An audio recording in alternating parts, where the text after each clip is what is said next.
Oke teman-teman, bertemu dengan saya, Sabto Simanjuntak, di channel Coding Online. Di video sebelumnya kita sudah berhasil membuat proses update profil karyawan ataupun user yang login ke dalam sistem kita. Nah, tetapi ada hal yang kita perlu antisipasi dalam sistem kita teman-teman. Dan di video kali ini kita akan membahas itu. Tapi sebelumnya teman-teman jangan lupa like, comment, share, dan subscribe channel ini untuk mendukung semangat tim coding online dalam mengupgrade konten-konten kita ya. Oke, langsung saja. Ini yang perlu kita antisipasi ini seperti ini teman-teman. Ini kan profile coding online nih.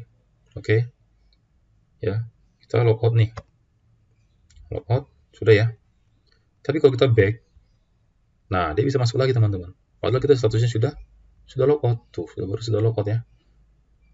Sudah masuk ke form login. Seharusnya kita login dulu baru kita bisa balik lagi kan. Ya, kalau seperti ini enggak tuh.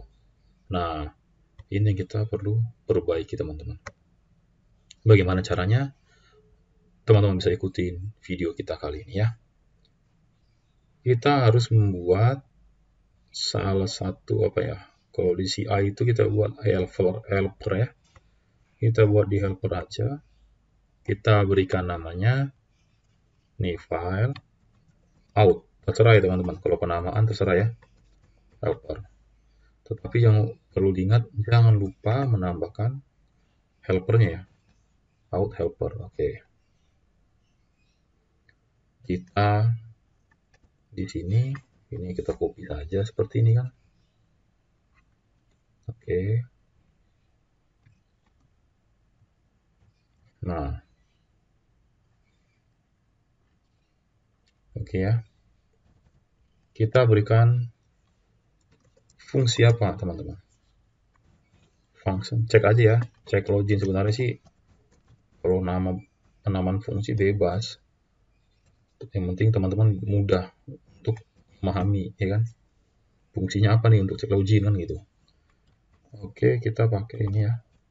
DI sama dengan kebetulan ini bawaan dari DI sendiri ya. Get in. Oke.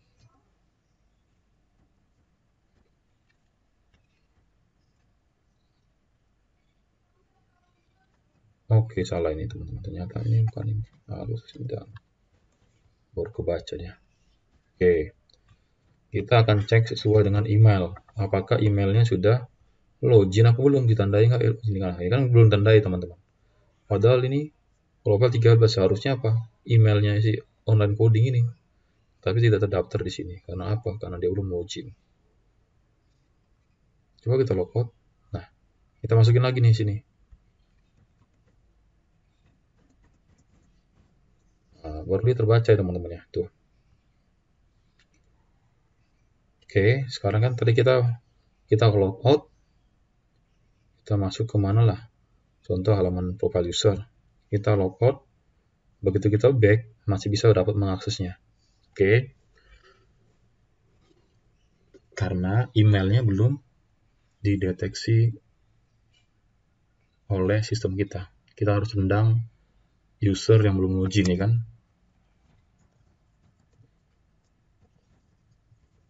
Session email ya. Kita pakai melalui email saja. Oke. If kan jika kita kasih kondisi di sini jika email null ya kan, tidak ada maksudnya gitu loh. Tidak ada email yang login, maka dia harus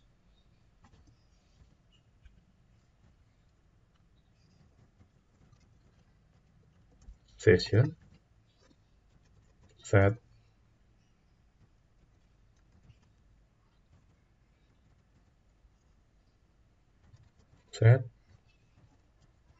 flash data.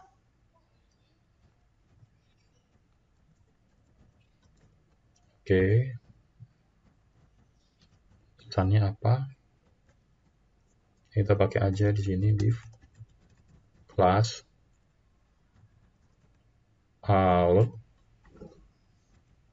alert danger ya, atau danger atau info primary, terserah teman-teman ya. Oke.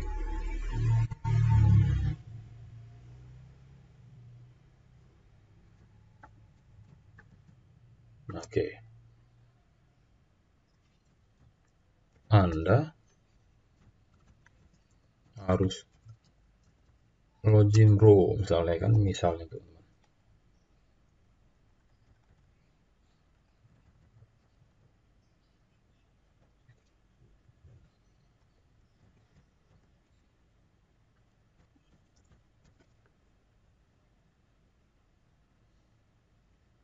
Oke, Anda harus login bro, kurang lebih seperti itu. Lalu dia dibawa kemana nih? Dia harus di redirect, tendang nih. Oh, harus tendang nih. Ini bukan user yang belum login nih teman-teman. Ini user belum login, tendangnya tendang. Seperti itu. Out, login ya. Bisa di refresh juga bisa. Enggak juga nggak apa-apa. Oke ya. Kurang lebih seperti ini. Lalu gunanya bagaimana? Pak Sabto atau Pak Sabto kan gitu.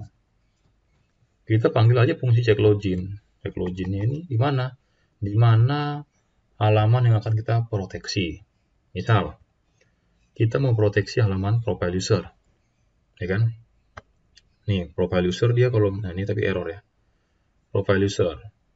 Bagaimana supaya halaman profile user ini nggak boleh sembarangan orang, atau mungkin orang yang dapat mengakses profile user adalah orang yang sudah login kan gitu. Kita panggil aja di sini. Check login itu di mana nih, profile user. Profile. Kita buat aja di sini check login ini kan. Nah. Lalu tadi kita refresh ada error ya teman-teman ya. Misal, oke itu. Check login tidak ditemukan. Kenapa? Karena kita belum load out helper ini. Kita harus load dulu nih teman-teman. Halaman out helper ini biar fungsi yang di dalam out helper ini kayak fungsi check login ini dikenali oleh sistem kita ya. Nah, kita akan load dulu di helper, library helper. Dan di sini kita masukin out saja teman-teman, ya kan? Seharusnya begitu di refresh tidak ada masalah. Oke, nah Anda harus login bro, ya kan? Sekarang tadi kita coba login dulu ya. 1, 2, 3, 4, 5, 6, 7, 8 passwordnya. Nah, ini tadi kita kan proteksi halaman profile user, ya. Kita tadi logout nih. Kita copy dulu nih linknya teman-teman. Copy, kita logout. Oke, sudah berhasil keluar ya. Sekarang kita back tadi. Kalau tadi kita back kan, tuh langsung ada notif, jadi nggak bisa masuk ya. Tetapi bagaimana kalau kita masuk ke dalam halaman karyawan misalnya? Kita sudah tahu misalnya link itu link karyawan, ya kan? Masih bisa gitu loh. Tapi kan ini belum login, belum dikenali siapa nih yang login nih, gitu loh. Bagaimana mengatasinya Pak Sabto gitu, atau Mas Sabto atau Kang kan gitu? Kita mengatasinya, cek loginnya ini kita harus pindahkan, gitu loh. Kalau dia seperti ini, dia hanya mengecek setiap fungsi yang akan diakses gitu. Tetapi kalau kita letakkan di sini construct kan, di sini, maka semua fungsi indeks, fungsi add karyawan yang ada dalam kelas karyawan ini ataupun controller karyawan ini akan diproteksi oleh dia. Jadi semua orang nggak akan bisa mengakses fungsi yang terdapat dalam controller karyawan apabila dia tidak login. Sekarang udah seperti ini nih. Kita coba jalan nggak kan gitu, terbuktikan. Tadi ini kan masih ini ya, masih bisa diakses ya. walaupun tidak dikenali siapa yang login ini kan gitu kan. Kita refresh saja, pasti akan ditendang ke halaman login. Tuh, Anda harus login bro, gitu dia. Jadi nggak sembarangan. Lalu kemana? Sekarang kalau misalnya kita jabatan bisa nggak diakses nih? Oh ternyata masih bisa jabatan. Kita tambahkan lagi teman-teman. Cek login ini kita copy, atau ini aja kita copy langsung di masing-masing controller kita, ya. Misalnya dashboard, nah ini dashboard, ya kan. Kalau mau di dashboard kita buat proteksi nggak masalah, kan gitu. Kalau kita tidak pakai kita proteksi, nah seperti ini, nanti dia akan dapat mengakses dashboard misalnya nih. Tuh ini lawan dashboard, tapi kalau kita buat atau kita proteksi seperti ini, ya kan, maka dia tidak akan dikasih, ditendang ini. Anda harus login bro, kan gitu. Maka kita harus copy ini semua ke masing-masing controller kita kalau kita mau memproteksi satu halaman controller ya. Tapi kalau kita hanya ingin memproteksi satu halaman fungsi dari controller itu, kita cukup membuat atau memanggil check login ini pada fungsi yang akan kita proteksi ya. Nah, tadi dashboard udah, nah divisi kita tambahin, kita save. Begitu juga dengan jabatan kan belum tadi nih, jabatan kita proteksi. Karyawan sudah. Begitu juga dengan laporan. Oke. Lalu dengan tiket juga seperti itu. Nah, itu. Oke. Sekarang kita coba lagi nih. Kita coba nih. Ini kan main-main dulu di sini nih. Karyawan, boleh nggak nih? Oh, tidak bisa. Anda harus login, bro, ya kan? Jadi kurang lebih semua sistem yang kita akses, kalau kita sudah login, maka kita dapat diterima. Oke, seperti ini teman-teman. Ya, kita bebas buka laporan, apa segala macam ya. Masuk profile, kita update bebas gitu loh. Data berhasil nah ini kan logout nih. Tuh, begitu baik lagi, tidak akan mungkin bisa. Anda harus login bro, kan gitu. Oke teman-teman ya, kurang lebih kita sudah selesai memproteksi halaman kita dengan menambahkan fungsi pada helper kita ya teman-teman ya. Sekali lagi jangan lupa like ya, comment, share, dan subscribe channel ini untuk mendukung semangat tim kita. Sampai ketemu di video selanjutnya.